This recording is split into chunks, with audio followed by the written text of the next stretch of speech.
Let's head over now to LSU Clemson. I mean, boy, 3.5 line in favor of the Clemson Tigers, not the LSU Tigers. And you got two of the better quarterbacks in college football. You've got an insanely talented defensive line for the Clemson side. You got LSU replacing plenty of talent on their offensive line,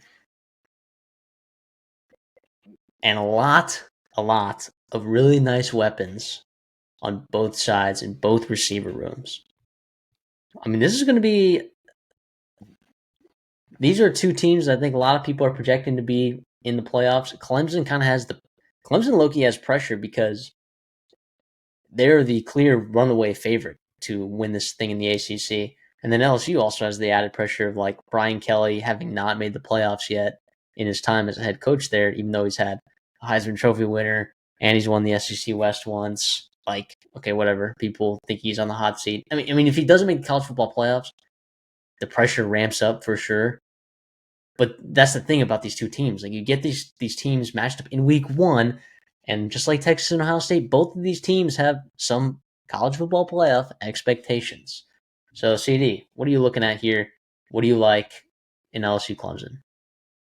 Yeah, it's going to be fun watching these quarterbacks go head to head. A couple big time playmakers on both sides. I would love to see the trenches here. You talked about LSU replacing a lot of their offensive line, and I think if you talk to people in Baton Rouge and Louisiana, they internally, I think, are excited about this group. The talent's obviously there. I Not that I'm questioning that, but I want to see it before. I just kind of believe you can lose a couple of NFL draft picks, first round left tackle, and just be fine. This would be a great test here. It's a really good defensive line that Clemson's put together. One of the best they've had there since they were legit competing for national titles, and it's a good sign. I think if you're Dabo Sweeney to get back there, T.J. Parker, Peter Woods, a transfer, a transfer defensive lineman for Clemson and Will Height. I mean, yeah, it's going to be fun. I think that specific matchup, and that's kind of where I'm leaning on Clemson. 4 points, is that we're picking out of 4 points? That's a lot to take on, right? That's something that definitely is, like I said, a lot to take on. But in a big game like this, crossing that field goal, but I just think that defensive line can give them such cushion in certain ways. Maybe if their offense isn't firing on all cylinders, maybe Klubnik is struggling here and there. They can't run the football like they wanted to. I think that defensive line can really give them, a lot of things to do this year, obviously, but in this game, especially at home too. And Nussmeier struggled. We talked about. You brought up a great point. Like, if you actually dive in the numbers, he's not terrible under pressure compared to the rest of college football. Like, a college football quarterback under pressure is just a bad quarterback, right? That's just what happens. But we have seen him on the road in big environments against good defensive lines, against pressure. We have seen stuff go from bad to worse and change kind of on a dime there.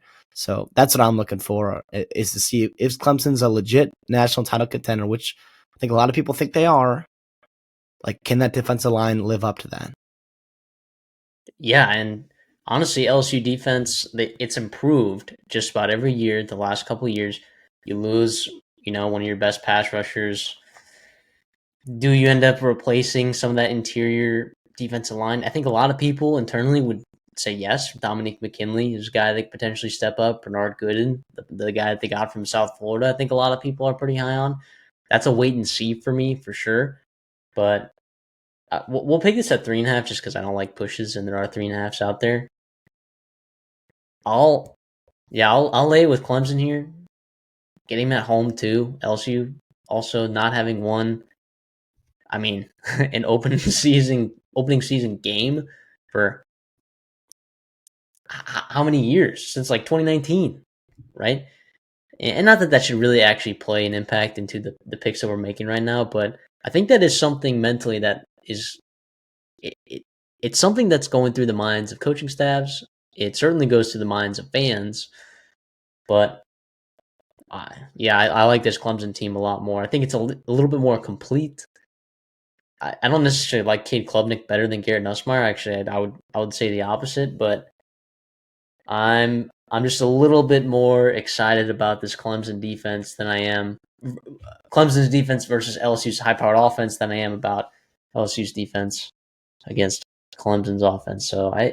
But who knows? The thing is, though, CD, if LSU comes out here and stomps Clemson, then I think like everyone's flipped on their head right now all of a sudden because then it's like, wait. This SEC, we were talking about Georgia, we were talking about Alabama, we were talking about Texas. Like now, where does LSU lay into this thing, right? And I mean, I think they were pretty heavy, like fourth odds on favorite, but all of a sudden you're going to see odds start to drop pretty big, right? So if you're a guy that's like, if you trade like stock options, I guess, on like call sheet or something, and you like LSU to win this game, just buy them to win the SEC and then sell it after this game if they win. So, and even if they don't win, doesn't even matter because it's not an SEC game. So that would be my recommendation if you're into that kind of thing. But yeah, I won't be betting on this, but I'll take Clemson in the points, and I'll lay the points.